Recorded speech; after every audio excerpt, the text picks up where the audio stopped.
Today we see examples on derivative of inverse trigonometric function. आता काल जे आपण एक्झाम्पल्स पाहिले इनव्हर्स ट्रिगोनोमेट्रिक फंक्शनचे जिथे फक्त आपण कंपोजिट फंक्शन पाहिलं, पण आजच्या एक्झाम्पल्स मध्ये आपल्याला सबस्टिट्यूशन, स्टँडर्ड फॉर्म्युलेज आणि कंपोजिट फंक्शन अशा काही दोन तीन मेथड्सचा यूज करून डेरिव्हेटिव्ह फाइंड करायचा आहे. मग आपण बघू फर्स्ट एक्झाम्पल काय आहे. Differentiate the following with respect to x if y equal to the first question cos inverse in bracket 4 cos cube x minus 3 cos x. आता बघा जर आपण डायरेक्ट कंपोजिट फंक्शनचा यूज करून डेरिव्हेटिव्ह घेतला तर 4 cos cube x minus 3 cos x चा derivative काढायला आपल्याला अवघड जाईल. त्याला x कन्सिडर करायचं आणि नंतर त्याचा डेरिव्हेटिव्ह मल्टिप्लिकेशनला घ्यायचा. In place of that we substitute. पहिल्यांदा आपण घेऊ given function y is equal to cos inverse 4 cos cube x minus 3 cos x. मग आपल्याकडे ट्रिगोनोमेट्रीचा स्टँडर्ड फॉर्म्युला आहे. if 4 cos cube x minus 3 cos x then that is the formula of cos 3x. cos 3x हा formula आहे. 4 cos cube x minus 3 cos x. मग आपण इथे लिहू cos inverse या पूर्ण ब्रॅकेटच्या जागेवर आपल्याला cos 3x लिहिता येईल. आता इनव्हर्स ट्रिगोनोमेट्रिक फंक्शनचा प्रॉपर्टी जर cos इनव्हर्स आहे आणि त्याच्याच आतमध्ये त्याच्याच अँगलला cos आहे तर cos आणि cos इनव्हर्स ह्या दोन्ही व्हॅल्यूज आपल्याला कॅन्सल करता येईल. y is equal to remaining only 3x. Now this one is a simple function and we can differentiate with respect to x.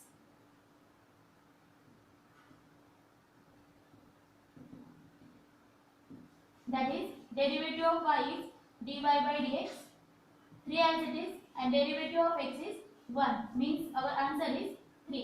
आता जर आपण डायरेक्ट कंपोजिट फंक्शन ह्याला डिफरन्शिएट केला तर ते खूप मोठी लेंथी प्रोसेस होईल, पण तरीही after simplification we get answer 3.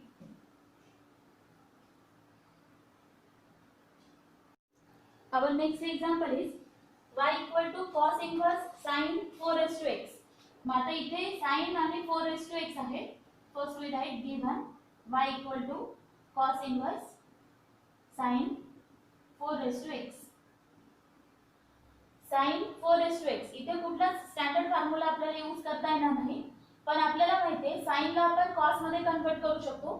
जर आपण sin ला cos मध्ये कन्वर्ट केलं तर हा cos इनव्हर्स आणि cos कॅन्सल होईल आणि आपल्याला इझिली पुढच्या फंक्शनचा डेरिव्हेटिव्ह काढता येईल. मग काय रिलेशन आहे. sin x or sin theta is written as cos pi by 2 minus theta. म्हणजे sin ला जर cos मध्ये कन्वर्ट करायचं असेल तर अँगलला pi by 2 मधून मायनस करायचं. म्हणजे y is equal to cos inverse in bracket या sin च्या जागेवर आपण लिहू cos pi by 2 minus theta. Then cos inverse and cos get cancelled. We get pi by 2 minus theta. Theta म्हणजे इथे काय दिलेला आहे 4 raised to x. मग इथे आपण थीटाच्या जागेवर 4 raised to x घेऊ. And after simplifying inverse function, now we can differentiate with respect to x.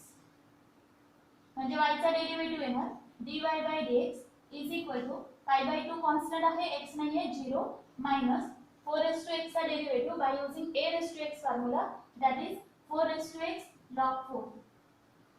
That means our answer is minus 4 raised to x log 4.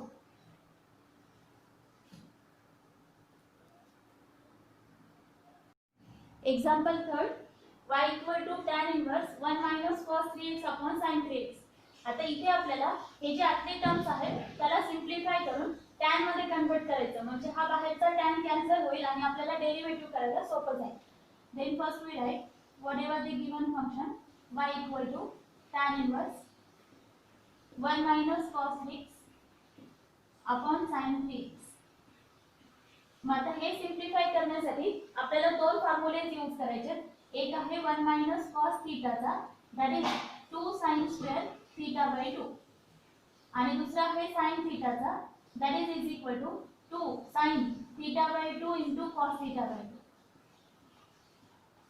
म्हणजे इथे जो पण अँगल असेल कॉसच्या किंवा साइनच्या याला त्याचा हाफ अँगल आपल्याला पुढे लिहिताना करायचा. मग इथे फॉर्म्युला कसा येईल 1 minus cos 3x ला आपण लिहू 2 sin square 3x upon 2 आणि sin 3x ला लिहिता येईल 2 sin 3x/2 cos 3x/2 म्हणजे आपला फॉर्म्युला येईल फंक्शन येईल tan inverse in bracket 1 minus cos 3x च्या जागेवर 2 sin square 3x/2 divided by 2 sin 3x/2 into cos 3x/2. आता हा 2 आणि एक sin कॅन्सल होणार tan inverse sin upon cos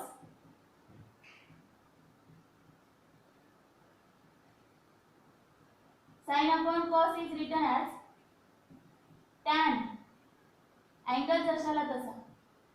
आता हा tan इनवर्स आणि tan कॅन्सल करता येईल तो कॅन्सल केल्यानंतर आपल्याला मिळेल y is equal to 3x/2. Now differentiate with respect to x म्हणजे y चा डेरिव्हेटिव्ह येणार dy by dx 3/2 कॉन्स्टंट आहे फक्त x चा डेरिव्हेटिव्ह करायचा 1 म्हणजे आपला फायनल आन्सर आला 3/2. Now next example is y equal to sin inverse root 1 minus cos x/2. आता इथे पण आपल्याला बाहेर sin inverse दिलाय म्हणजे आतमध्ये असं ऍडजस्ट करायचं की आतमध्ये sin आलं पाहिजे म्हणजे हा sin आणि हा sin inverse कॅन्सल होईल आणि आपल्याला डेरिव्हेटिव्ह करायला सोपं जाईल. मग आपण पहिल्यांदा लिहू given y equal to sin inverse root under 1 minus cos x/2. आता इथे आपल्याला लास्ट एक्झाम्पल मध्ये जसं फॉर्म्युला यूज केला 1 minus cos x is equal to 2 sin square x/2. हा फॉर्म्युला आहे स्टँडर्ड हा फॉर्म्युला आपण इथे यूज करू y is equal to sin inverse root under 2 sin inverse x/2 divided by 2. हा 2 आणि हा 2 कॅन्सल करा that is sin inverse root under sin square x/2. आता रूट आणि स्क्वेअर पण कॅन्सल होणार what is remaining sin inverse x sin x/2. आता हा sin इनवर्स आणि sin cancel what we give x/2 म्हणजे y is equal to x/2. आता त्या y चा डेरिव्हेटिव्ह घ्यायचा आपल्याला with respect to x simplify आधी करायचं मग डेरिव्हेटिव्ह घ्यायचा. Now differentiate with respect to x म्हणजे y चा डेरिव्हेटिव्ह येणार dy by dx is equal to x/2. The final answer is 1/2.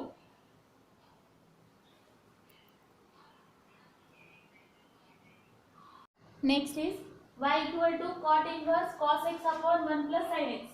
मग आता इथे आपल्याला फंक्शनच्या बाहेर cot इनवर्स आहे म्हणजे आपल्याला आतमध्ये ऍडजस्ट करून cot घ्यायचं cot आणि cot इनवर्स कॅन्सल करून derivative. Then first we write given y equal to cot inverse cos x upon 1 plus sin x. आता इथे आपल्याला cos x आणि 1 plus sin x ला फॉर्म्युला यूज करायचा पण आपल्याकडे फक्त cos x चा आणि 1 plus sin x चा असा कोणताच फॉर्म्युला नाही. मग आपल्याला आधी काय करावं लागेल cos ला sin आणि sin ला cos मध्ये कन्वर्ट करायचा. कोणत्या फॉर्म्युलाने align angle. We know cos x is written as sin but angle subtract from 90 म्हणजे cos x ला sin मध्ये लिहिता येईल पण pi/2 minus x. Similarly sin x equal to cos pi/2 minus x.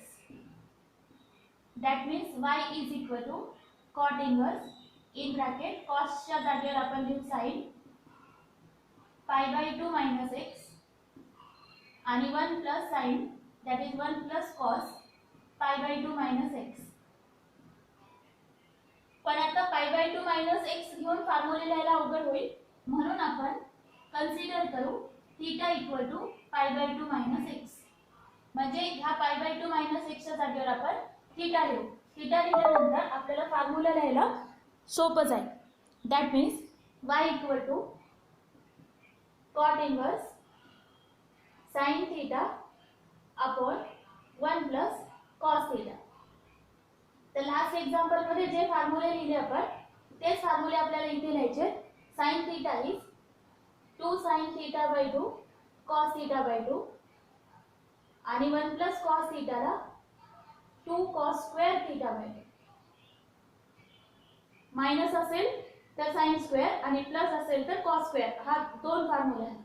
इथे आता 2 आणि एक cos cancel, that is cot inverse sine upon cos is tan theta by 2.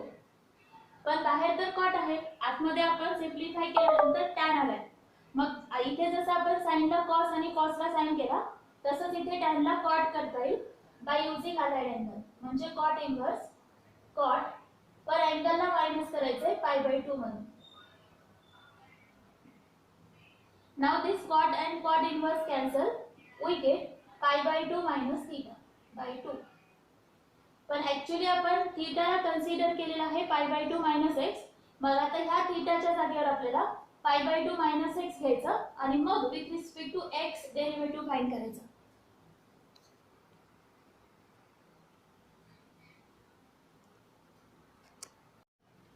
मग आपण थीटाच्या जागेवर थीटाची कन्सिडर केलेली व्हॅल्यू घेऊ, that is pi by 2 minus हा 1 बाय 2, जशाला तसा थीटाच्या जागेवर घ्यायचे पाय by 2 minus x.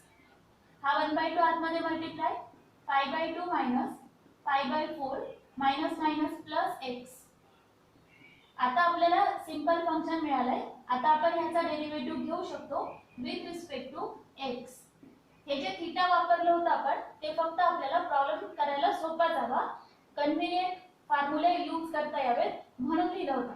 Then dy by dx is equal to, this one is constant, pi by 4 also constant, and derivative of x is 1, and therefore the final answer is 1. मग आपण थीटाच्या जागेवर थीटाची कन्सिडर केलेली व्हॅल्यू घेऊ, that is pi by 2 minus हा 1 bye 2, जशाला तसा थीटाच्या जागेवर घ्यायचे पाय बाय 2 मायनस एक्स. हा 1 बाय 2 आतमध्ये मल्टिप्लाय पाय by 2 minus pi by 4 minus minus plus x. आता आपल्याला सिंपल फंक्शन मिळालंय. आता आपण ह्याचा डेरिव्हेटिव्ह घेऊ शकतो विथ रिस्पेक्ट टू एक्स. हे जे थीटा वापरलं होतं आपण, ते फक्त आपल्याला प्रॉब्लेम करायला सोपा जावा, कन्व्हिनियंट फॉर्म्युले यूज करता यावेत म्हणून लिहिलं होतं. Then dy by dx is equal to, this one is constant, pi by 4 also constant, and derivative of x is 1, and therefore the final answer is 1. Sixth example, y equal to cosec inverse in bracket 1 upon cos 5 raised to x. आता इथे आपल्याला हे जे आतमध्ये term दिली आहे त्याला cosec मध्ये कन्वर्ट करायचं.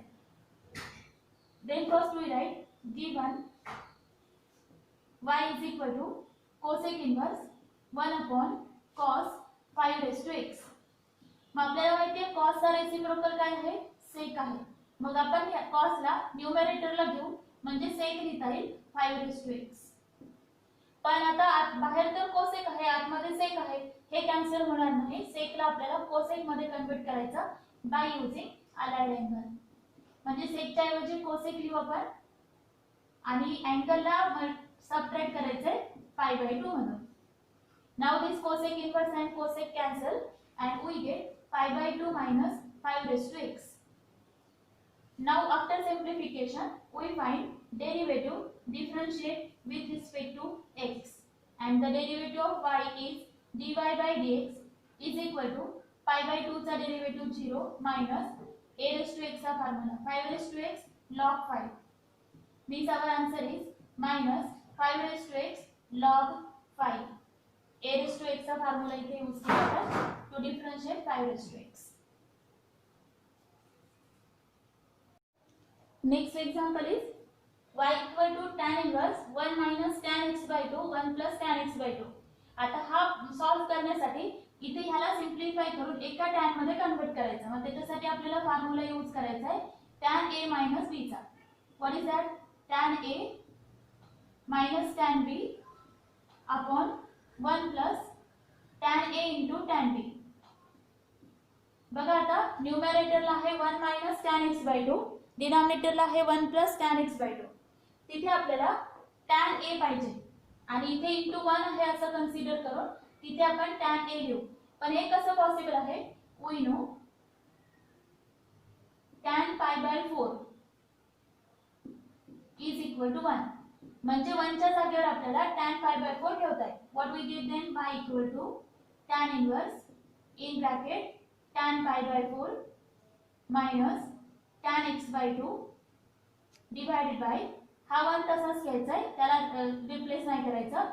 इथे इंटू 1 आहे असं कन्सिडर करायचं आणि तिथे लिहायचं tan pi by 4 into tan x by 2. आता आपल्याला हा फॉर्म्युला अप्लाय करता येईल. tan a minus tan b upon 1 plus tan a into tan b. a म्हणजे काय आहे pi by 4 आणि b म्हणजे काय आहे x by 2. Now we have tan inverse tan pi by 4 minus x by 2. आता हा tan inverse आणि tan कॅन्सल होईल, आपल्याला मिळेल pi by 4 minus x by 2. Now what we get pi by 4 minus x by 2, that is the simplest form of this function. Now we differentiate with respect to x. Differentiate with respect to x, that is dy by dx is equal to pi by 4 constant 0 minus x so 1 upon 2 as it is. That means our final answer is minus 1 by